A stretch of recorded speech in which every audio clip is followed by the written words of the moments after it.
y jurista Trajano Potentini. Vamos a dialogar con él sobre este tema de las AFP.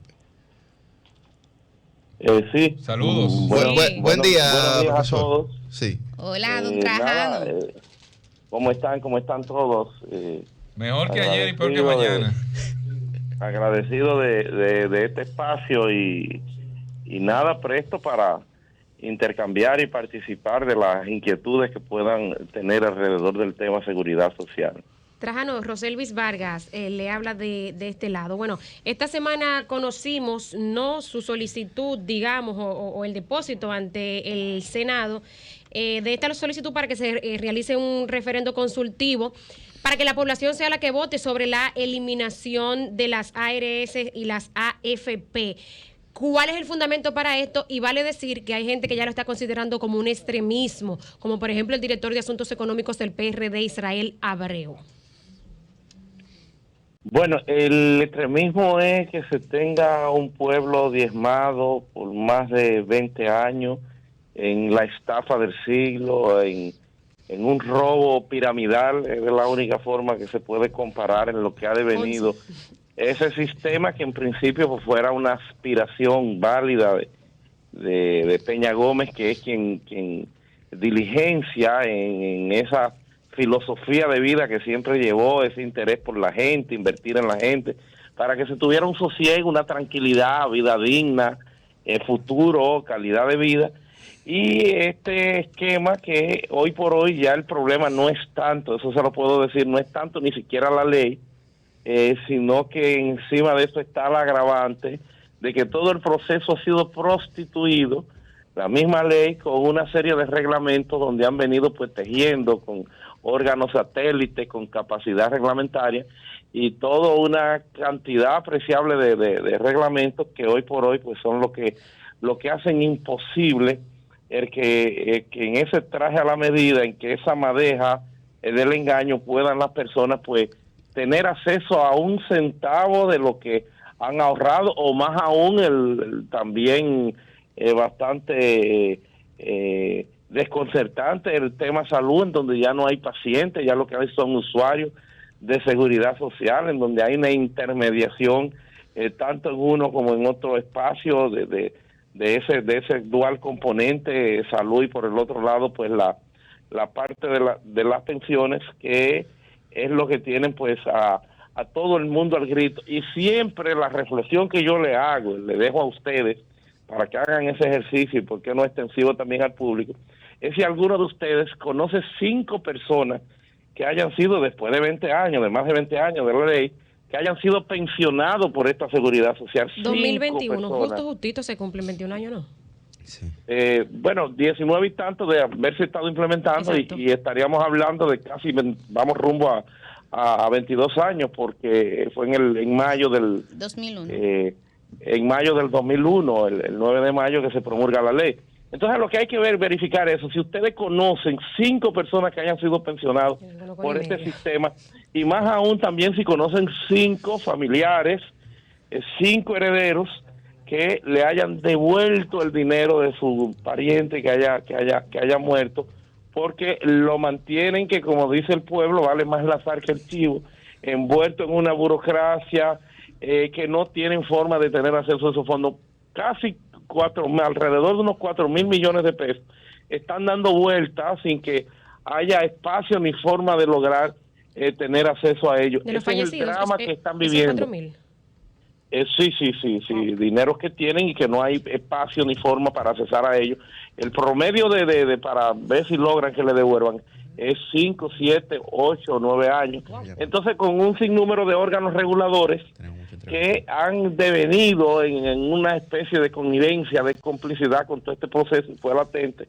Ahora con el tema de la proyectada o de la anunciada pérdida de 8,000 y tantos millones de pesos, ni siquiera, en este caso los fondos de pensiones, que despiertan a la gente alarmada, ni siquiera porque cumplan con su deber de transparencia, de información, de expresarle, de exponerle, sino que la gente, conforme va verificando que su estado está disminuyendo, empiezan entonces a hacer los cuestionamientos de rigor, y ahí viene entonces esta esta última situación que nos lleva entonces ya no a estar considerando un tema de 30%, no, porque te devuelven el 30 y ¿qué tú vas a hacer con el otro 70? No, es que eso tienen que ser eliminada. Eso hay que estatizarlo porque estamos en una redimensión conceptual constitucional que hoy por hoy ya te habla de un Estado social y democrático de derecho, con un Estado que en los términos de los artículos 60 y 61, seguridad social y salud integral y 38 como dignidad humana, te da esa necesaria connotación que es precisamente a cargo del Estado Dominicano, Potentini, el que te concrete y el que te desarrolle esos derechos fundamentales. Potentini. Entonces, si no hay cómo lograr eso, ¿Cómo nosotros hablamos de estatizar o de cambiar, digamos, el fondo del capital ya definido, cuando todavía la ley en sí misma no ha dado los primeros beneficios, porque se supone que el proceso tarda al menos 30 años, aunque hay una excepcionalidad antes con aquellos que ingresaron de 45 años en adelante, pero el proceso natural, el orden natural de una pensión es de 30 años o 360 cotizaciones de trabajo. Entonces sería usted romper una casa o desbaratar una casa por mal construida antes de poner los primeros bloques. No, en modo absoluto, porque lo primero es que no solamente, el primer paso, el fundamento del planteamiento nuestro es reivindicar lo que son esas facultades propias de los estados. Tú sabes que con lo que fuera ese proceso neoliberal, de la denominada, de esa trampa de la capitalización, de que el Estado, de que el político es delincuente, de que el político no sirve, de que eventualmente el Estado tampoco, de que no puede ser empresario, de que no tiene capacidad, de que es ineficiente. Y los políticos lamentablemente han dejado venderle esa ilusión que no es la realidad. En el sector privado hay más delincuencia que en la política. Pero no quebró, muchos hombres serios. ¿No fue en manos del sector privado que quebró el sistema de seguridad anterior? Bueno, pero es que en el sector privado, o sea, no es que esté lleno de santos la política, pero evidentemente que son donde están los hombres que en alguna forma cultivan y desarrollan lo que es un compromiso de cara al pueblo y están haciendo una carrera. Hay delincuencia en el Estado, pero hay mucho más en el sector privado. Entonces no es que haya quebrado tal, pero el Estado es a quien le corresponde, porque fíjense que en el fondo nosotros ahora mismo lo que estamos pagando 2 veces, estamos pagando por los mismos recursos nuestros, porque una gran cantidad se le ha prestado al Estado en esa intermediación que tienen aquellas personas que después que se han perdido 8,000 y tantos millones de pesos, no se verifica que lo mismo se haya traducido en lo que son las comisiones y las pérdidas de ellos en donde no pierden, en donde no tienen un riesgo. Pero una vez, señores, para que ustedes vean la barbaridad que estamos, una vez una persona de estas coge prestado, o sea, el Estado coge prestado, en el fondo tenemos nosotros que pagarlo porque el Estado no tiene dinero. El Estado, por eso siempre habrá proyectos de presupuesto y lo que es una ley es el gasto público. Entonces somos nosotros mismos que estamos pagando esa intermediación de estos sectores que están ahí. Entonces no es desarmar, no es desbaratar. Cuando yo hablo de estatizar y hablo del primer paso, fundamento, que lo sería inicialmente, señores, la parte de estatizar, es que en el tema de la salud que pase por ejemplo a SENASA, que ha demostrado tener más eficiencia que cualquiera. En el tema de las previsiones y de las pensiones, que haga el Estado un órgano público. El Estado en teoría es empleado de nosotros, no tiene que cobrar por la intermediación, y que el Estado entonces se encargue de hacer la transferencia con el debido proceso administrativo, que se verifique o que se dé con todo esto, que no tendría grandes inconvenientes ni es desbaratar nada, porque entonces eso pasaría en un plazo prudente, sin la afectación de la seguridad jurídica y de que se dé en un proceso. Ajá. Sí, doctor Vidal Potentini, Susi Aquino Gotro de este lado, ¿y no sería más fácil o tal vez apropiado fortalecer el esquema actual para beneficio de los afiliados con, por ejemplo, en el tema de pensiones, la superintendencia de pensiones cumpliendo a cabalidad con su rol regulador? No, es que eso es un sofisma, eso no es verdad. El Estado administra los políticos los cuartos, los regalan como le da la gana. Estamos en presencia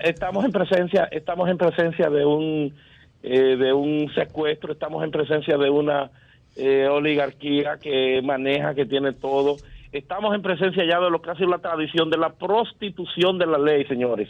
Ya por eso digo, la ley ha quedado como aislada, fíjense que no se menciona mucho. Ya el gran lastre viene dado en función de todo el esquema maleado, que en alguna forma pues viene con una capacidad reglamentaria extraordinaria, vienen ellos tejiendo y organizando cada vez más y más un traje a la medida. Entonces no es un tema de cosas, se ha demostrado en las 2 o 3, ni siquiera reformas, sino algunos cambios que han hecho alrededor de la ley, que no ha sido en ningún caso para bien. Además que los políticos tienen temor, tienen miedo por el costo político que le pueda traer con quienes están financiándolo. Eso no es solo aquí. En Chile se está discutiendo eso mismo que estamos nosotros. Boris los ha asumido y están avanzando en ese proceso, porque el tema de seguridad social es fruto de una ley, tipo. Entonces, por eso es que yo creo que es el referéndum consultivo en los términos del artículo 210 de la Constitución, el único que se basta para resolver, para consultar al cuerpo electoral. Yo escuchaba al senador Bauta de que decía, bueno, no hay una ley, no se puede, lo mejor es, no hay una ley de desarrollo del referéndum. Es verdad que no hay una ley, pero aún no hay una ley, aún no hay una ley. La Constitución, a mi juicio, se basta por sí sola, porque la Constitución, en el artículo 272, traza una pauta, unos criterios, un procedimiento para el referéndum, por ejemplo, aprobatorio, que es la misma mecánica que se utilizaría con el consultivo, cuando te dice a ti que tiene que ser el 30% de lo inscrito en el padrón electoral, como mínimo, que tienen que expresarse con un sí o un no, que el órgano competente es la Junta Central Electoral, porque aceptar que haría falta una ley, diríamos entonces que también haría falta una ley para tener un referéndum a la hora de modificar a la Constitución en lo que sería uno de los aspectos que lista el referéndum aprobatorio cuando te habla de si tocan derechos fundamentales, si tocan nacionalidad, una serie de aspectos que están ahí y que ese procedimiento lo impone, lo implica. Amén de que también en la misma ley de referéndum que se haga, pueden hacer el planteamiento de una mecánica extra que pudiera requerirse. O más aún, ahí hay una ley que depositara ya hace algún tiempo el despacho del consultor jurídico del Poder Ejecutivo, que tuvo a bien desarrollar una ley en relación al referéndum, que es una ley buena y que no tiene grandes inconvenientes ni motivo de discusión, que perfectamente pudiera aprobarse para eso. Entonces no es ir de nuevo a plantear que la reforma profunda, no es un tema de reforma profunda, no. Hay que apartar, hay que poner al pueblo. Si hay una decisión que amerita, porque los fondos no son de usted, los fondos son de todos. Los fondos no son del sector privado. Y esa es la realidad. Entonces, si hay una decisión que amerita eso, es precisamente esta. Es para eso que está concebido, para temas como este, el aborto y otros tantos que tienen una sociedad encontrada por los intereses y los inconvenientes que plantean.